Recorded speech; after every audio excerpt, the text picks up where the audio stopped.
The Hindustan gadget की special report में आप सबका स्वागत है। अपने बयानों और अपने कार्रवाइयों और मखसूस सोच की वजह से चर्चा में रहने वाले योगी आदित्यनाथ एक बार फिर बहस का मुद्दा बन चुके हैं। मामला है एक वायरल ऑडियो का, जिसमें दो लोग योगी जी के हक में ट्विटर कैंपेन से मुताल्लिक बात करते हुए सुने जा सकते हैं। अंदाजा के मुताबिक उनमें से एक शख्स योगी आदित्यनाथ के सोशल मीडिया को संभालने वाली कंपनी से है, जिससे अभी कुछ दिनों पहले ही काम लेकर दूसरी कंपनी को सौंप दिया गया है। ये शख्स जारी करदा आईडियो में ये हिदायत दे रहा है कि अगर आपकी आईडी पर 100 से ज़्यादा लोग फॉलो करते हैं तो 25 से ज़्यादा ट्वीट करने हैं और एक ट्वीट पर आपको 2 रुपये दिया जाएगा। इस आईडियो के वायरल होने के बाद कंपनी ने अपने आईटी सेल के इंचार्ज मनमोहन सिंह को ओहदे से खारिज कर दिया है।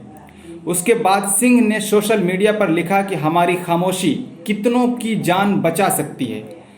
यूपी बीजेपी की तरफ से वायरल ऑडियो पर इतना कहा गया कि इस ऑडियो से हमारा कोई लेना देना नहीं है, और मनमोहन सिंह पर कहा गया कि उस कंपनी का निजी मामला है, हमें इस ताल्लुक से कोई वजाहत देने की ज़रूरत नहीं है।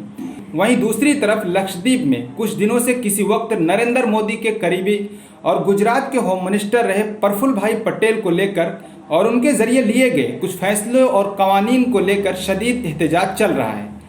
लक्षद्वीप के member of parliament Mohammed Faisal ने इस तनाज़े को लेकर होम मिनिस्टर अमित शाह से मुलाकात करके नए कवानीन को रद्द करने और प्रफुल्ल पटेल को ओहदे से हटाने की मांग की है।